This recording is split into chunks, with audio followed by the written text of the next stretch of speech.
మీకు కూడా ఇలాంటి బ్యాడ్ ఎక్స్పీరియన్స్ ఏదైనా ఉందా? బ్యూటీ పార్లర్కి వెళ్తే ఫేస్ అంతా బంప్స్ అవ్వడము నాకైతే ఉందండి. నాకు జరిగిన ఒక బ్యాడ్ ఎక్స్పీరియన్స్ అయితే మీతో షేర్ చేసుకుంటాను. వీడియోని తప్పకుండా షేర్ చేయండి, ఎవరికైనా యూజ్ అవుతుంది. ఎవరైనా ఫస్ట్ టైం బ్యూటీ పార్లర్కి వెళ్ళాలనుకుంటే అసలు అంత తొందర పడొద్దండి, అంటే అంత సాహసం చేయొద్దు. మీరు కంటిన్యూగా వెళ్తారు, ఆ పార్లర్కి అలవాటు ఉంది, రెగ్యులర్గా చేయించుకుంటారు అనుకుంటే వెళ్ళండి. కానీ ఏదో ఫస్ట్ టైం వెళ్తున్నట్లయితే ఏదైనా ఫంక్షన్స్ పెళ్ళిళ్ళు కానీ ఉంటే ఫేస్ మొత్తం ఖరాబ్ అయిపోతుంది.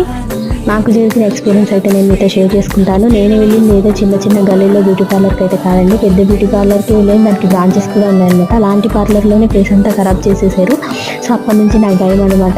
ఎప్పుడు వెళ్ళాలన్నా కానీ నేను వెళ్ళను, అంత రిస్క్ తీసుకోను.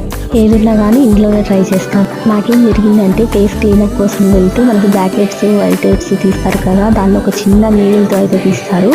అలా తీయడం వల్ల ఏంటి అంటే ఫేస్ అంతా బంప్స్ అయిపోతుంది అనమాట. సో అది బ్యాడ్ ఎక్స్పీరియన్స్. సో జాగ్రత్త, ఫస్ట్ టైం వెళ్ళే వాళ్ళు చూసుకొని వెళ్ళండి. Thank you.